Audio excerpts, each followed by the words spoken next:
Tony Kinnett. Tony Kinnett. Tony Kinnett. Tony Kinnett. Tony Kinnett. Tony Kinnett. Tony Kinnett. Host of the Tony Kinnett Cast.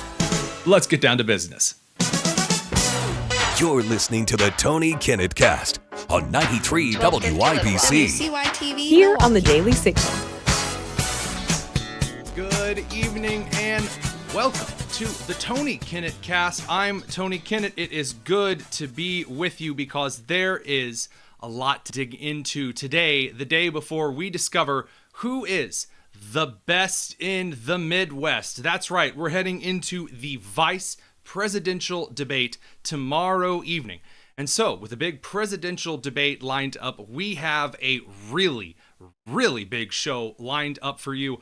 Another 5 hours of coverage. Now you may say out there, but Tony, you're not in Washington, D.C. That's right. This one, I'm going to be right here from the home studio. We will be checking in with Bradley Devlin over from the Daily Signal in D.C. to catch a few quick notes and also share with you a new project that you are going to love. We'll also have on some key congressmen as well as some other individuals reporting both on the ground regarding the debate and some of the last couple of unknowns to come out of this presidential election cycle, because this is it, folks.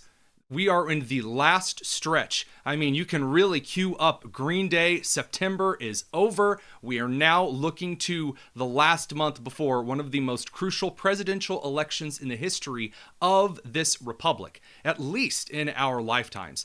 And so when you take a look at what we can expect out of the last few who may be undecided, not undecided between Trump or Kamala, but undecided as to whether the get out the vote effort for Republicans, for Democrats, for independents is going to be enough to get them over that hump of the agony and nonsensical garbage that everyone has to wade through in order to get out of the house and take that DMV-like trip over to your local precinct, whether that's at a library or a church or other associative local business, to go and vote.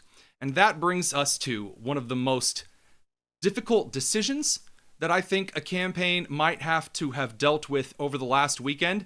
And then, of course, watching them make just the wrong choice anyway. So the Harris-Walz campaign, by the way, in full advance, knew that Hurricane Helene, which was a Category 3 at the time, was getting ready to be upgraded to a Category 4 hurricane. They knew that it was going to walk through the Gulf of Mexico and the southeastern United States. This was expected. And so they had a choice to make. Does Kamala Harris, who is currently struggling like nobody's business in the polls? You say, but Tony, what do you mean she's struggling in the polls? Isn't she like tied or slightly leading Trump in the national polls? She is slightly leading Trump in some of the national polls. That's not normal. The Democrat candidate does not trail the Republican candidate in any of the national polls, much less tie them in a lot of them. And by tying them, I mean within margin of error.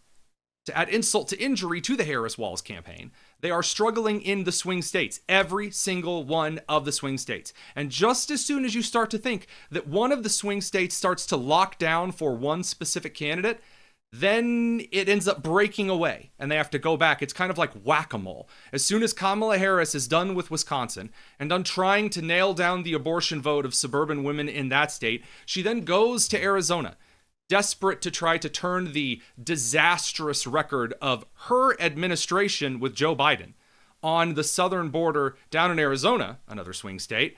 Now Wisconsin is already starting to get kind of wobbly again. The window's already popping back open in that state. So she had a decision to make. Does she spend the weekend and this part of the early week, just barely a month and a little bit away from the election, does she spend this time with the swing state voters that she very desperately needs to win over? Or does she spend time working with the survivors and the communities of Hurricane Helene? Because as Hurricane Helene swept through, it was evident that the storm surges and the way that the rain patterns worked and the rivers that were flooded were wiping out communities that have not experienced this level of hurricane weather since about 80 to 100 years ago in some of these regions. So there was a decision to be made. Now you may say, but all she really could do was do photo ops. Maybe. But it is incumbent. It is deeply necessary for any political candidate who is running to be the commander-in-chief of the U.S. Armed Forces and also to be the president of all Americans. It is essential that that president makes an effort, that that presidential candidate makes the all gumption try for the game to ensure that the people believe that that person at least cares. And that's a huge chunk of Kamala, right? She's the I care about you candidate.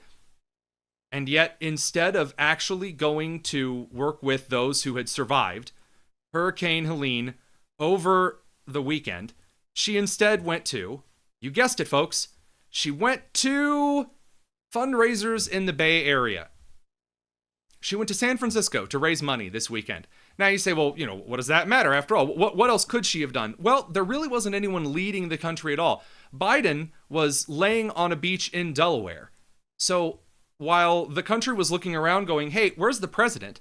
I thought I remember after George W. Bush didn't meet the media's expectations of how a president should respond after Hurricane Katrina, that, you know, maybe he should be out saying something. And Biden did not like being called out on this, by the way, earlier today. Do you expect Iran to retaliate? On the hurricane, Mr. President, why weren't you and Vice President Harris here in Washington commanding this weekend? I was commanding. I was on the phone for at least 2 hours yesterday and the day before as well. Whoa, on the phone for 2 hours while you were sitting on the beach in Delaware? Wow! Gee, well, so sorry. My goodness. Karine Jean-Pierre tried to also cover for them today because they said that, well, we had the FEMA director here on Thursday. And speaking as someone who actually has done on-the-ground reporting in Lahaina in Maui, where FEMA is around, it's not exactly something to brag about. On Helene, people in Western North Carolina were drowning in their houses this weekend. Others were losing everything. President Biden was at his beach house, and Vice President Harris was hosting political fundraisers on the West Coast. Is there a reason that they could not be here? The president did exactly what a president in this moment needs to do, which is directing his team to take action. One of the reasons that the FEMA administrator was here in this room on Thursday is the president wanted to make sure that we were sending a message out to folks who were going to be impacted by the hurricane. Well, thank God. We made sure that the FEMA director was here on Thursday so everyone knew that FEMA exists. Well, just way to go. Wow, who could ask for anything more? Now, what did Trump do? Well, Trump actually, went out and met with survivors. Thank you so much. And I'm going to sign that. So you can say as much as you would like about photo ops, and Kamala did a photo op. She's like sitting there in the plane, and she's got her hand on her head, and she's saying, "Oh man, our administration is continuing to stay in constant contact with state and local officials to ensure communities have the support and resources they need." According to several different reports, and reports conflict on the specifics, so I'm not going to go too in detail. But according to some reports from left and right-leaning outlets at the local and the national level, the federal government is already being difficult when it comes to supplying aid through FEMA to communities. And there's a big shocker. FEMA sucks when it comes to distributing aid whatsoever. There are entire schools from the West Coast to the East Coast that have been destroyed by particular national disasters and are still struggling decades later to get all of the funding necessary to rebuild those locations. I don't want to hear it. FEMA. Oh, the FEMA was there on Thursday. Oh, well, thank God. Now, Trump and Elon Musk have announced that they're working together to provide internet service through Starlink, and that just looks good for a campaign. It just does. And you can say, well, that's a photo op. After all, kids do not care about a whole lot. Kids remember who showed up. When it comes to Americans and natural disasters, Americans often do not care about what the person in office was able to do. They care about whether the person showed up. That's the God's honest truth. And when you look at this election, she was in kind of a catch-22 for this because she really does need to be out there campaigning and talking about policy, which she avoids like the plague. And then in the other set, she really does need to put effort into helping the victims of the hurricane, and she chose poorly, to quote Indiana Jones. You chose poorly. So as far as the Catch-22 analogy here, going back to the novel, her campaign is currently a brat-colored fighter jet, a fighter plane from World War II that is crashing to the earth. And if you think that that's going to be helped by the VP debate tomorrow night, I have some doubts. Believe it or not, that's only one wedge of the mud pie that is currently being devoured by this administration. We're going to get into that next, followed by a few updates from North Carolina and the disaster relief there. Stick around. It's the Tony Kinnett Cast here on the Daily Signal, nationally syndicated and first on 93 WIBC. If you fall, I will catch you. I'll be waiting. You're listening to the Tony Kinnett Cast on 93 WIBC. And you will find me.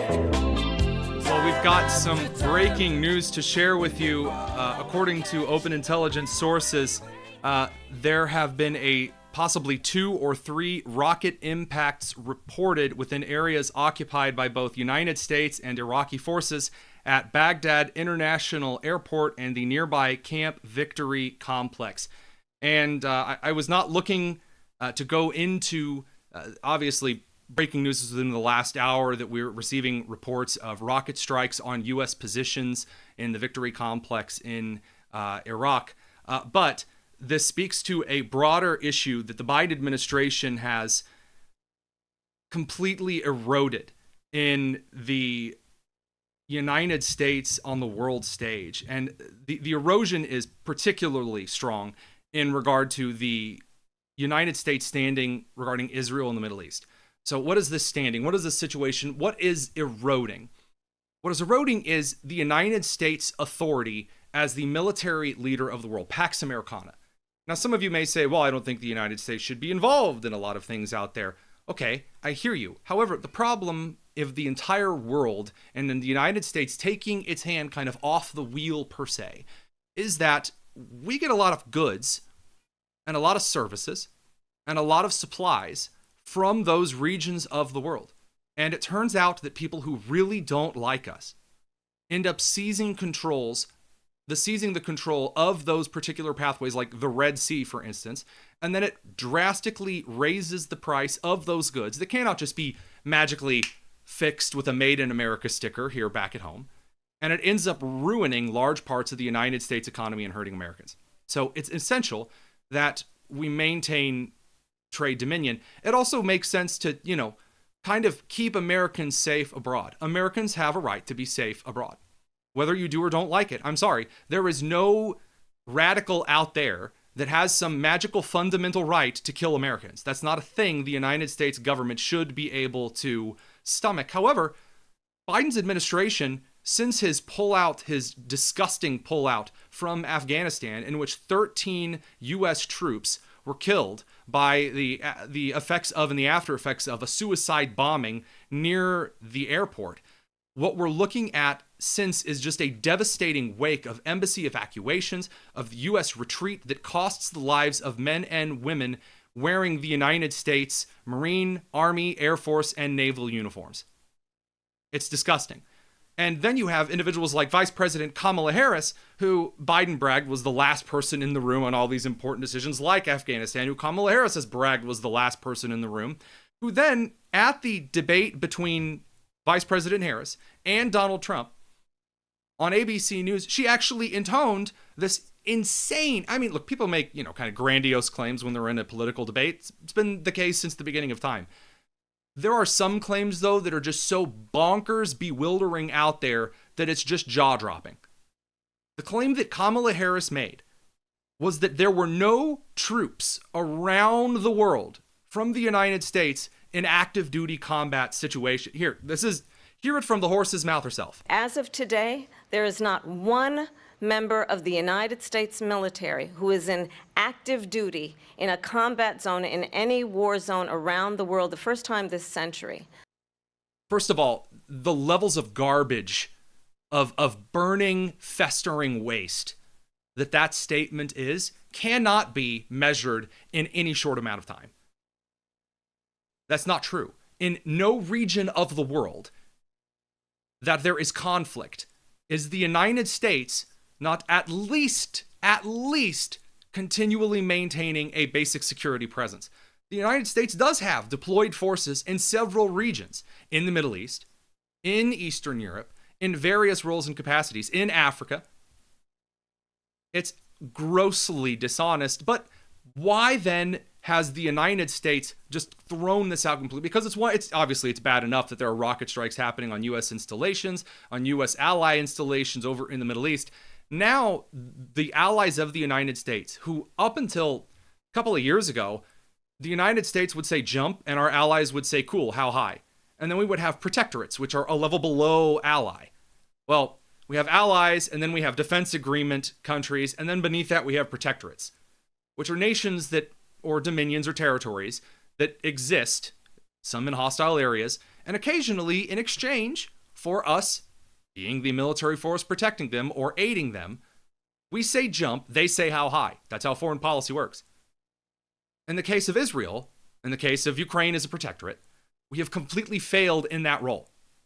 Now, when Trump was in office, the policies that he made, both diplomatically and as a carrying a big stick measure, made sure that foreign actors were terrified of screwing with the United States.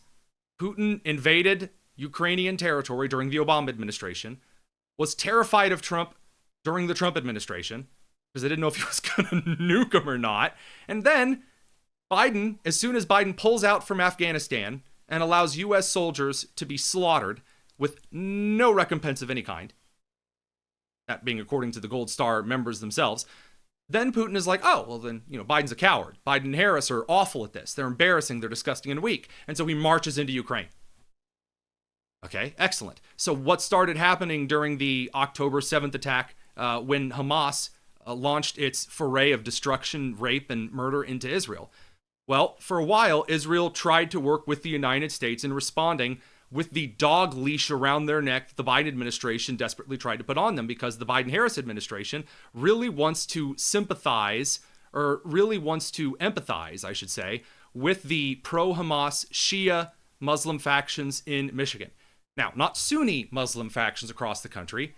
Sunni Muslim factions are often just as hunted by these pro-Iranian proxy terror regimes as Christians and Jews are, or Bedouins, for example. But a lot of Shia Muslim immigrants and migrants in places like Dearborn, Michigan, which is a swing state, have to be kind of courted. And so the Biden administration has completely laid down to these groups by screwing Israel over in the process, completely messing them over, by leaking information through Turkey to Iran, according to intelligence reports, about what Israel was about to do. So when Israel would go to strike the Houthis, which have killed not only United States individuals, but also damaged a lot of our property, or Hezbollah, who's killed over 200 Marines, and then some, not to mention all of the Christians and Jews and Sunni Muslims they've butchered and raped, or, if we're talking about Hamas, these groups, when Israel is about to take action against them, the United States would do as best they could to hamper them. And so finally, in an ultimate insult to this administration, Israel just started finally doing whatever it wanted. Ukraine is just doing whatever it wants. Because if the United States isn't actually going to provide aid other than just kind of signing over some old goods anyway, then what do they care? They're going to be the bad guys anyway in the eyes of the left in the United States, so why not just take Russian territory?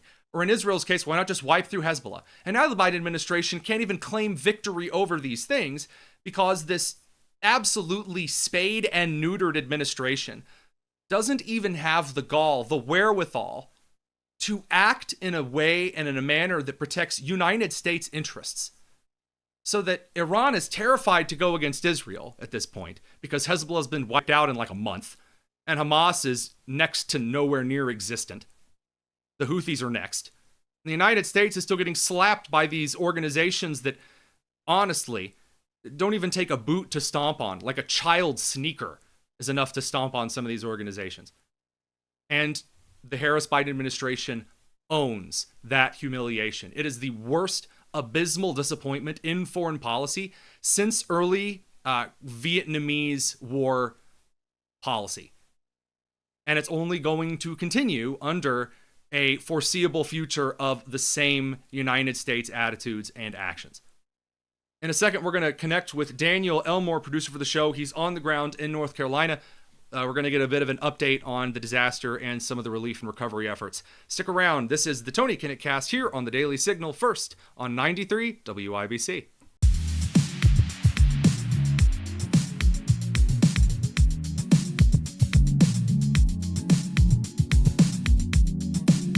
It's the Tony Kinnett Cast on 93 WIBC.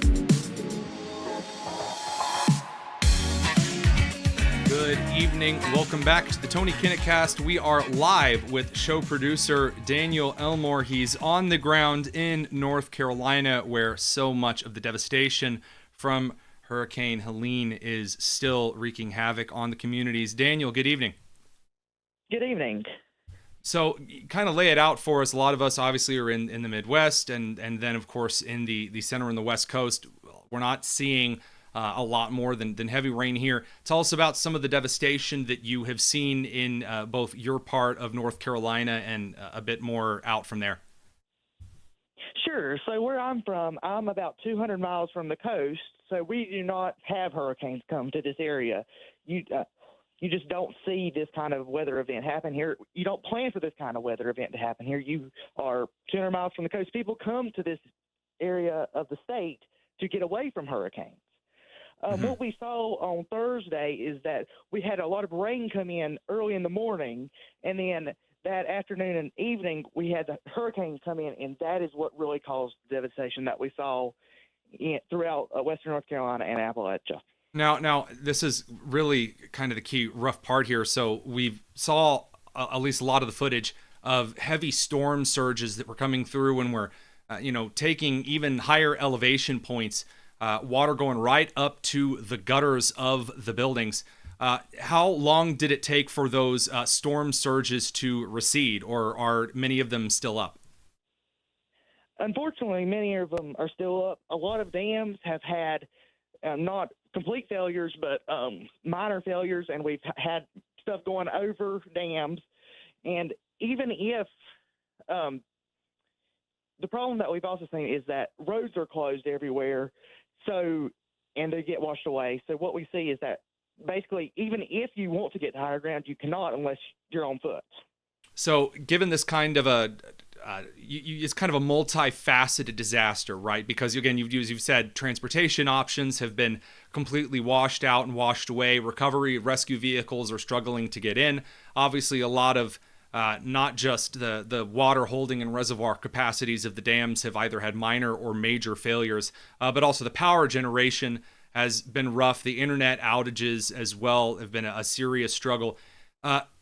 President Biden, in statements made to the press, claimed that those of you out there were already receiving everything that you needed. Now, I know there are a lot coming to help, but have you seen anybody yet from FEMA? Not in my part of the state. Luckily, I was not hit by the full force of the storm that was west of me. So we haven't received FEMA where we are. I have heard that FEMA is in other parts of the state, though. There is the National Guard there. A lot of materials and resources have to be airdropped in because, as you said, you can't access it via the roads.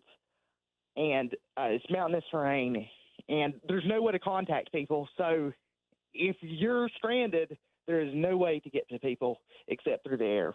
So, I don't want to particularly, I don't want to, put a lot of politicization into the response to a natural disaster. Obviously, one of I was going to ask you a little bit about Governor Roy Cooper's leadership on the situation, but instead I kind of want to turn it in a different direction. I saw a report out from Red State just a couple of days ago that there are still thousands unaccounted for. Have you seen any progress in an effort to make sure that we're getting individuals accounted for? I know that up in Appalachia that's not always something that's very easy to do, even when the weather is perfectly fine. We are seeing some movement of some people getting rescued, but unfortunately, the death toll is very, very, very likely to climb in the coming days as the waters recede and people are able to get in further. Do you feel like a disaster of this kind of nature should see kind of the full forces of a mobilized National Guard and Army Corps of Engineers, again, from multiple states, maybe not just from North Carolina, not just from Georgia and other states that were severely affected by this. This, again, not a right or wrong answer here. Just from your perspective, do you think that additional deployment count would be of assistance? I think it would, but unfortunately, the damage has already been done. There's a lot that's happened. A lot of communities will take years to come back if they ever come back. One of the communities, Chimney Rock, has been absolutely wiped off the face of the map. So it would be nice for more resources, but unfortunately, the damage has already been done. So the reason that I asked that question, we're on with Daniel Elmore, one of the show's producers. He's out in North Carolina.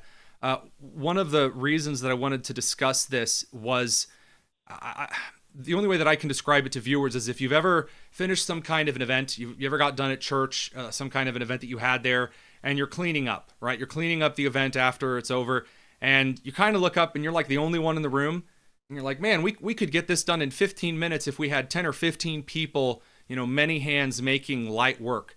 Daniel, you're on the ground in North Carolina. Do you get the feeling that obviously a lot of Americans have dropped absolutely everything? I know several friends who are in the trades who have gone out to help reestablish internet and power out on the East Coast. Setting those individuals aside, imagining the federal government, do you feel as though, from what you've seen, there is a gap that maybe there isn't enough being done that there should be? Just a gut feeling from what you've seen. Probably. Again, I am not in the most affected area. I am luckily east of it, but more resources would definitely help in getting the situation under control. Fortunately, though, as you mentioned, we are seeing a lot of the best come out in a lot of people. There's been a lot of local individuals and organizations coming and helping. I know the Baptist men are up in Boone, North Carolina. That's where Appalachian State University is, and we're fortunate to have those great individuals here in North Carolina to help us. Unfortunately, though, it's also brought out some of the worst in people. Right. So, I mean, we could obviously get into some of the worst in individuals, but the one other thing I wanted to touch on, so you're talking about a lot of the devastation is west of you, and that you are east of it. Now, if I'm thinking through this correctly, that kind of puts you between a rock and a hard place. Where you are, you have the ocean on one side of you, and then the devastation kind of on the other side. Has this cut your portion, the far eastern portion, between you and the far eastern portion, I should say, that 200-mile strip of the state? Do you guys kind of feel cut off from everyone else, or is there kind of a corridor to work through? There is no corridor to work through at all. We are basically stranded here. Some roads are becoming open. I know where I live, the largest town nearest, the major roads have been closed because you have to go by a dam, and there's been boats going over the dams with how much debris there is. So, no, we are basically completely stranded from the east side of the state. Well, Daniel Elmore will be checking back in with you to make sure everything is all right. Stay safe, and we really appreciate your taking a minute to kind of update us on the situation. Okay. Thank you for having me. Oh, a genuine pleasure. We'll be back in just a moment or so. Don't go anywhere. This is the Tony Kinnett Cast here on the Daily Signal, nationally syndicated and first on 93 WIBC.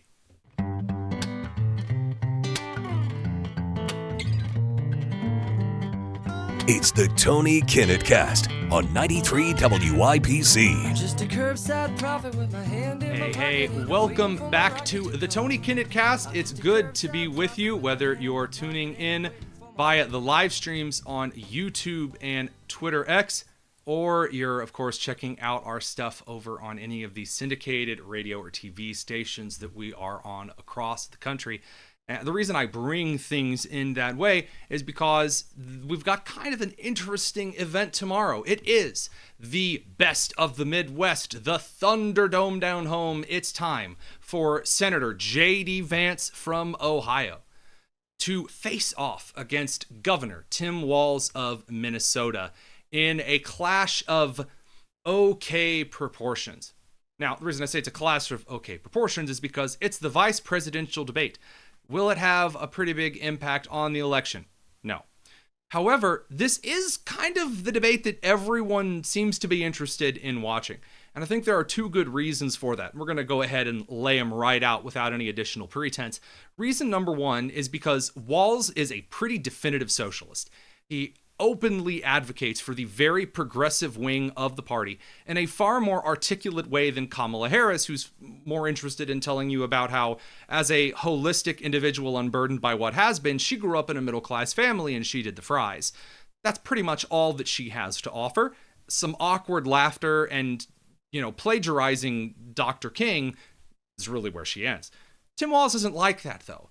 He has a checkered past full of some very interesting things, such as his honeymooning in communist China, his visiting Tiananmen Square a year after the memory hold protest over in the communist regime, as well as a lot of disturbing stolen valor stuff, lying about how he got into politics in the first place, what positions he's held, a whole mess.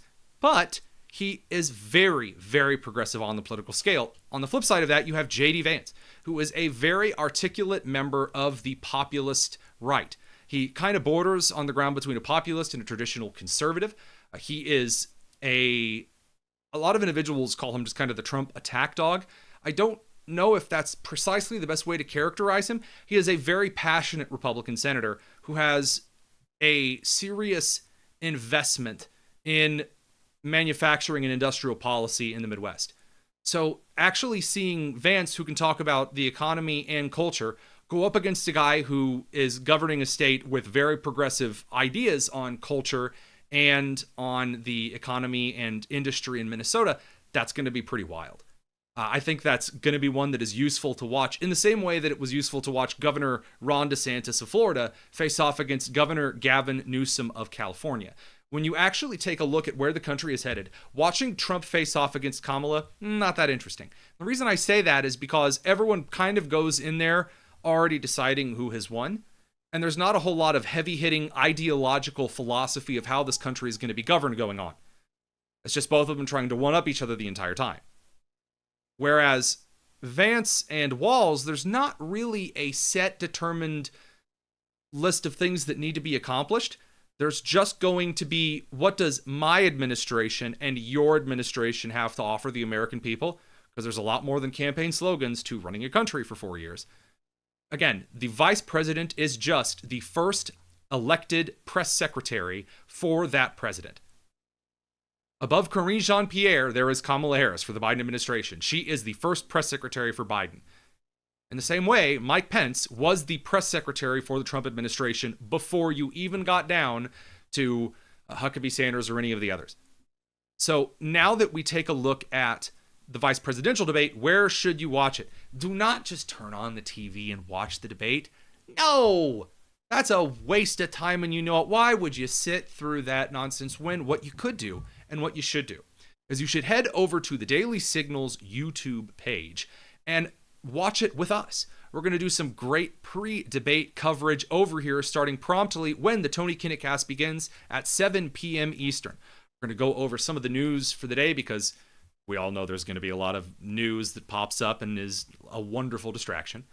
And then we're going to get into a little bit of the strategy, a little bit of the closing polling for the day as we look at likely voters and registered voters and kind of where they're aiming at. We're going to host the simulcast of the debate right here.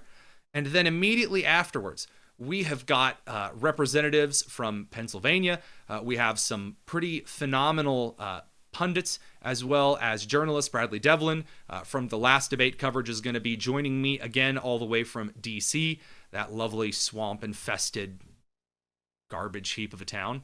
And most importantly, we're going to give you some great entertainment and analysis on this debate. So join us again. It's all going to be right here. Our syndication will still be from 7 to 8 on our radio stations. A few of them are carrying it into the second or the third hour. And then I know that, again, if you were going to pick up some of our after coverage when the debate is finished, So there's going to be a lot of great junk thrown around in this debate. I don't think it's going to be the Pence versus the Harris fly lands on Mike Pence style stuff.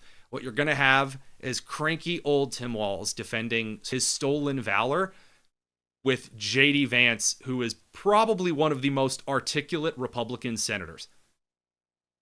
Now, he and I may not agree on everything as far as policy is concerned, but Vance isn't a guy that goes after key jangling. He's very good on message. He's very good at what he does. Hillbilly Elegy is a very good book. Tim Walz is no slouch. He is also a fairly well-spoken individual. Now, if he can keep his wife from being at the venue, who's usually giving kindergarten lessons to individuals at campaign rallies, telling everyone about turning the page and hey, Trump and Vance, please leave alone my pants, and all this other weird stuff that she chants, like, again, with the kindergartners. If she stays away, then maybe Walz can actually, I don't know, provide some kind of rebuttal. I'm still, like a lot of Americans, waiting to hear what the rationale was for him to restrict the National Guard from being deployed, for him to ignore the mayor of Minneapolis as long as he did, before sending in the National Guard during the George Floyd Black Lives Matter riots. That's a question that a lot of Americans still have answered. And this being the last debate before the election is a very, very serious problem given the candidates that are up at bat. Now, if Walz can somehow turn this debate around into how J.D. Vance and Donald Trump are super weird and they're going after all of the women in the country, will it do anything for them? Maybe. In Wisconsin, it might help get enough of a suburban vote angry enough to kind of rally and get out the vote for November the 5th. I'm not sure it's enough, but we'll have to see how those things play out. And that will, of course, dive into a lot of our pre-coverage. It's going to be a blast. Tune in tomorrow. I have a couple of great announcements as well. Don't want to give everything away just yet. As for the show, make sure you're subscribed to us over on the Daily Signals X YouTube, the podcasts, if that's where you choose to learn. It's a blast if where you choose to listen, not where you choose to learn. Almost got a little Governor Tim Walz's wife in there for a minute. It's a blast getting to hop on the air with you. A lot of crazy news. We try our best to stick with it with you, breaking news notwithstanding. So we'll be back tomorrow for 5 hours of coverage. We hope to see you there. This has been the Tony Kinnett Cast here on the Daily Signal, now nationally syndicated and first on 93 WIBC. Take care.